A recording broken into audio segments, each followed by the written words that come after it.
बात कर रहे हैं जो कि आगे बढ़ना चाहती हैं, काम करना चाहती हैं। अभी हम मुस्तफ़ा अफरीदी से भी बात कर रहे थे, तो उन्होंने कहा कि मीनू का ये ख्वाब नहीं है। मसले पे बैठ के वो ये नहीं कह रही कि मुझे कोई ख्वाबों का शहज़ादा मिल जाए या लड़का मिल जाए। दोनों चीज़ें क्यों नहीं हो सकती? बिल्कुल हो सकती हैं एंड आई थिंक दोनों चीज़ें ही होनी चाहिए, राइट? साथ-साथ होनी चाहिए हाँ। और ये कहते हैं ना कि बैलेंस रखना वही तो जीत है। आई बिल्कुल, थिंक किसी भी औरत या किसी भी मर्द की ज़िंदगी बिल्कुल, की कामयाबी बिल्कुल। ये नहीं है कि यार that guy is not married but very successful और काम और मैं अपने पर्सनल लाइफ को इग्नोर करके मैं सिर्फ करियर पे फोकस कर लूँ। बिल्कुल। So I think for me that's not a successful life हाँ, आई वुड से। उनका पॉइंट ऑफ व्यू है, आई रिस्पेक्ट दैट, हाँ, बट आई बिलीव कि ज़िंदगी में ना आपके जो आई थिंक जो थोड़ी सी ऑफ बात है जो यूजुअली हमारे ड्रामों पे फोकस कहानी शुरू ही एक लव स्टोरी से होकर ख़त्म ही ज़िंदगी में और कुछ है ही नहीं। बिल्कुल, शादी के हम अलावा। सबकी ज़िंदगियों में हमने हाँ, बहुत कुछ किया है हाँ। हमारे, तो आई थिंक वो जो एक ख़ास बॉक्स है ना जिसमें औरत को बंद कर दी शादी, वो नहीं। हाँ, बट शादी is a beautiful thing at the same time and if you find that right person, why not? I बिल्कुल। थिंक आपको तो वेट भी नहीं करना चाहिए, जिस आपको उसके साथ रहते हुए and if somebody is there to support you in हाँ। Every way then why not? तो मीनू की ज़िंदगी में तो रोमांस है, वो नज़र आ रहा है कि होगा। बिल्कुल, और हाँ। आप लोग देखेंगे कि बड़ा खूबसूरत रोमांस है, हुँ, बट अगेन दैट अब उसकी ज़िंदगी में जिस तरह अभी तक लोग अब्बा को बड़ा पसंद कर रहे हैं, हुँ। अब अगेन सिर्फ लड़कियों के कैरेक्टर्स को हमने चेंज नहीं किया, बिल्कुल, हमने ये स्टीरियोटाइप्स स्टीरियोटाइप्स को बिल्कुल, ब्रेक किया बिल्कुल, बिल्कुल। है बाय शोइंग कि इस तरह का बाप ऐसी जगह पे होना एक तो रेयर केस है। हुँ। बट जस्ट इमेजिन हम सबके सामने कि हाउ पीपल आर लविंग, आप लोगों का रिव्यू या किसी के भी मैं देख रही हूँ, पीपल आर बिल्कुल। लविंग इज अभी तक के जो एपिसोड में हाँ। जो विनर है that's Meenu's father and I am very happy about it. मौलवी साहब का कैरेक्टर इतना मौलवी साहब का पॉजिटिव है, कितना बिल्कुल, पॉजिटिव है। Absolutely, so absolutely. I think जितना औरतों को पढ़ाना पढ़ा लिखा होना ज़रूरी है माओं का, बट वो सिर्फ तभी होंगी जब आपके घर में आपका बाप, आपका भाई, आपका शौहर इक्वली दैट ये तीनों आदमी आपके लिए होंगे वहाँ पे, एब्सोल्युटली। तभी आप इस दोनों की और मर्दों जिंदगियां पे भी जो ये है। अप्लाई होता है कि जब हाँ, तक माँ, बहन, हर बंदा, बीवी सपोर्ट नहीं कर रही, अगेन आप कहते हैं ना behind every successful man is a woman. Exactly दोनों का अप्लाई हाँ होता है, एब्सोल्युटली। चैलेंजिंग कितना था सजल ये पूरा शूट?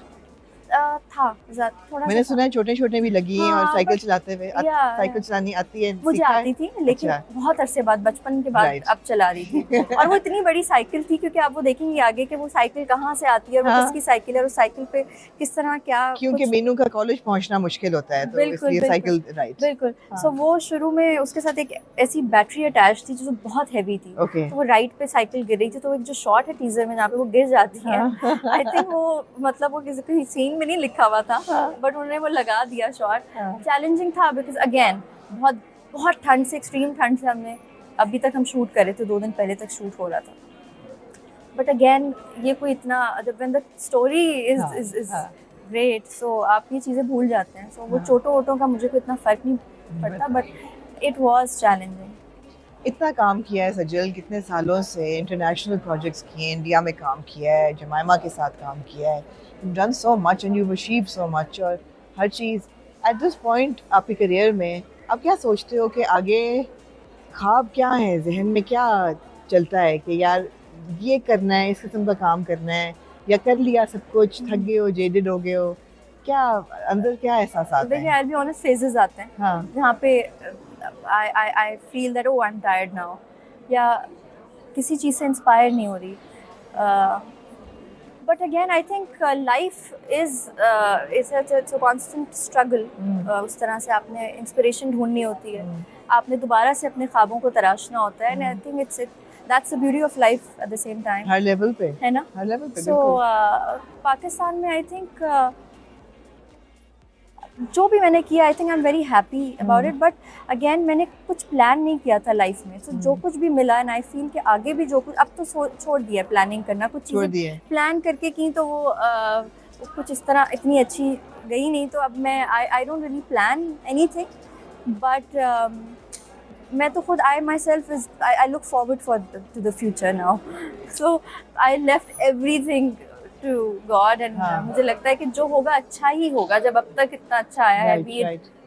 काम को ले लें या वैसे शूट भी, हो गया, रैप अप हो गया है ज़रपतों का? खत्म हो गया है। खत्म हो गया, और आगे ब्रेक है? Do you take a break between projects या आई डू ब्रेक, वैसे भी आपको पता है इसलिए भी मिल जाता है क्योंकि कुछ इतना खास उस तरह की स्क्रिप्ट्स की थोड़ी सी किल्लत है. But yes, I am doing another play अभी right after this play. You are? हाँ, इट्स हाँ. कॉल्ड मैं मंटो नहीं हूँ. उसकी शूट शुरू होने वाली है. हाँ, Nadeem Baig is directing it. So I am looking because that character is completely different from Meenu. Yes. So, यही तो मजा है. हाँ. यही तो मजा है. You throw yourself from character to character, तो मजा ही आता है. Good luck Sajal. I hope कि आपको वो रोल्स मिलते रहें where you can experiment और हम भी आपको डाइवर्स कैरेक्टर्स में देखते रहें बिकॉज देख के वाकई बहुत मजा आता है. बहुत मजा आता आई है. Am very happy actually. हम सब बहुत डरे हुए थे. I was very scared, but then अभी 2 एपिसोड्स ही आई and you all are loving it. So it's just it's loving it. जैसे मैंने रोशाना को कहा कि यू नो सब्सटेंस भी हो मगर एंटरटेनिंग भी हो. हाँ. ऐसा नहीं हो कि एक चीज आप गिव अप कर दें दूसरे के लिए. वो अगर बहुत ज्यादा प्रीची हम कर हाँ, देते ना, हम हाँ, बहुत हाँ. ज्यादा जबरदस्ती सिखाने की कोशिश कर रहे होते ना बंदूक रख के, तो वो अब जो मीनू के भाई हैं उन सब में जो प्रॉब्लम्स हैं लेकिन वो बड़े ह्यूमरस तरीके से. मतलब it's fun to watch them also.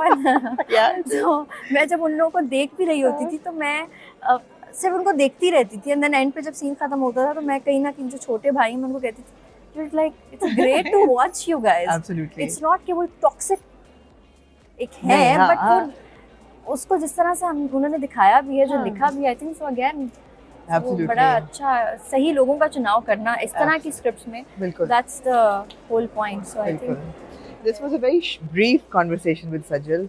हमने बहुत सी बातें करनी है. मेरे ख्याल है कब से शुरू करना है. हमने बहुत शुरू से शुरू करेंगे. हम बॉलीवुड जाएंगे, हम हॉलीवुड जाएंगे, हम hopefully Sajal Ali the person की भी बात करेंगे. बिल्कुल. और प्यार की भी बात करेंगे और रिश्तों की बात करेंगे. वो गुफ्तगू अभी आप उसका इंतजार करें. हाँ, बिल्कुल. कराची जाके यही होने वाला है. I was so excited to meet you. But again we have to plan that, and I think लोग मुझे जानना चाहते हैं और शायद मुझे बहुत अच्छे से लोग जानते हैं. मुझे याद है पिछली गुफ्तगू हमारी हुई थी when you had come back after mom. हाँ, but वो भी कोई वीडियो इंटरव्यू नहीं, वो रिटन इंटरव्यू था. And I remember I was with my friend or I was just talking and he said Sajal stop itna, and then you were like let her speak. I mean let her talk. बिल्कुल बोलने दो. वो सज्जल और आज की सज्जल है. You really come a long way. Although वो भी बहुत fantastic था. But yeah guys, stay tuned and सज्जल इंशाल्लाह कराची में. Thank you so much. ख्वातीन और हज़रात, वन ऑफ दी क्या बल्कि the fastest rising star here with me. उनकी अदाकारी को आप बहुत पसंद करते हैं, उनके ऑन स्क्रीन पर्सोना को आप बहुत पसंद करते हैं. मैं भी उनकी अदाकारी का भी फ़ैन हूँ. जितने वो ज़बरदस्त हीरो लगते हैं, एक्शन भी करते हैं, रोमांस भी करते हैं, कॉमेडी भी करते हैं, क्या बात है कमाल की. लेकिन ऑफ स्क्रीन उनकी जो पर्सनैलिटी है उसका मैं सबसे बड़ा फ़ैन हूँ. Very warm, very kind, very gracious and always very loving. I have with me Hamza Sohail. अस्सलाम वालेकुम हमजा, कैसे हैं? वालेकुम सलाम, आप कैसे हैं? मैं बिल्कुल. ओह ये कैमियो इंटरव्यू मुझे करना था मगर क्योंकि ये साहब जल गए, इन्होंने कहा ऐसा कैसे हो सकता है दोनों करते हैं कि आप सज्जल का भी करें. नहीं आप बैठे. नहीं आप सज्जल का भी करें और आप हमजा का भी करें. मैं कहा भाई आप हमजा का कर चुके हैं. आपने 2 हिस्सों में चलाया था 1.5 घंटे का इंटरव्यू, तो आप एक नए पर्सपेक्टिव से. हमजा क्या आप घबराते हैं मुझसे? नहीं बिल्कुल नहीं. ऐसा हमजा घबराने वाले लगते नहीं. तो आपने ये इंटरव्यू बड़ा क्लोजली देखना है और जज करना है. मैं कर लूं इंटरव्यू अगर आपकी इजाजत हो तो. But how has life changed? How has the track of your professional career changed after that interview? कुछ हुआ है, तब्दीली आई है सोच में, किरदारों को लेके? नहीं सर, सोच पे तो नहीं तब्दीली आई.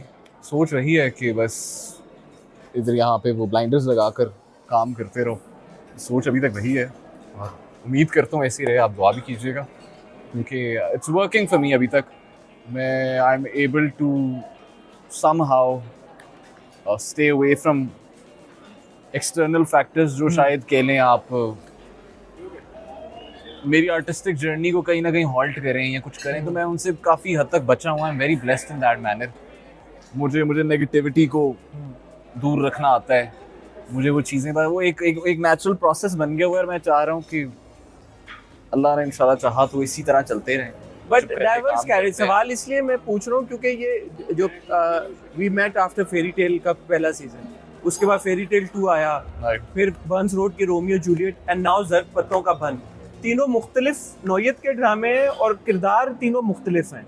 Yeah. तो ये एक जाहिर सी बात है, कॉन्शियस डिसीजन है, ये ऑफर्स आई इस तरह की मुख्तलिफ रही हैं, that makes it easier for you to pick your characters. Sir unfortunately एक बड़ी स्कार्सिटी है डिफरेंट नैरेटिव्स की। जिस तरह के नैरेटिव्स कह लें, at least I will speak for my self, जो मुझ जैसे आदमी को वो करें, मेरा इंटरेस्ट स्पीक करें, तो उसकी एक बड़ी स्कार्सिटी है। उसका मैंने एहसास मुझे यूँ हुआ कि post fairy tale when I was offered several scripts, उसमें 99% of them were the same storylines, वही narratives, वही चीज़। तो मैं बड़ा वो एक नई कश्मकश आ गई कि यार ये तो कोई कहानी नहीं मिल रही इस तरह की करने वाली, अब क्या किया जाए। तो I had to अब ग्रोथ की बात कर रहे हैं, तो I've learned to say no to narratives that I don't agree with necessarily। पहले मैं बीच में काफ़ी जगहों पर I have bent, बट अब कह लें ये ग्रोथ मिली या एक ये लेवरेज मिली थैंक्स टू द ऑडियंस कि ना कर सकते थे, ना कर पा रहा था कुछ ऐसे नैरेटिव्स को जिनसे मैं नेसेसरली एग्री नहीं करता या जो जिनका मैं हिस्सा नहीं बनना चाहता। तो फिर आगे अल्लाह की ऐसी करनी हुई कि ये चीज़ें they fell into my lap one way और अनदर। ये बिल्कुल भी मेरे लिए प्लान्ड नहीं था, तो शायद मेरे माँ बाप की दुआएं हैं और जो मैंने सीखा हुआ है कि आप अपनी नीयत अच्छी रखें तो God makes things work for you. कोई सर आपके लिए कुछ नहीं कर सकता, no one can do anything for you. वो ऊपर बैठा हुआ है प्लान करने वाला, उसी ने प्लानिंग करनी है। तो जो भी खैर हुआ, I enjoyed it if that was the question. मैंने अल्हम्दुलिल्लाह बड़ा एंजॉय किया अपने काम को। मैंने regardless of the outcome, regardless of the result, मैं आई वाज my entire कह लें goal through this short time period जो आपसे मिलने के बाद से अभी तक का है, वो यही था कि यार मैंने अपना काम एंजॉय करना है। तो buns road allowed me to do that. मैं मेरी बड़ी एक वो है कह लें, I am hungry for such characters, और वो नहीं मिलते तो स्टीरियोटाइप भी कर दिया जाता है कुछ बड़े सटल कैरेक्टर्स में, सोबर कैरेक्टर्स में। I am playing one such character again, but इसकी अपनी एक बड़ी डेप्थ सी। प्लस अभी मैंने जिस तरह ऊपर भी बैठा, मैं कह रहा था पैनल के साथ भी कि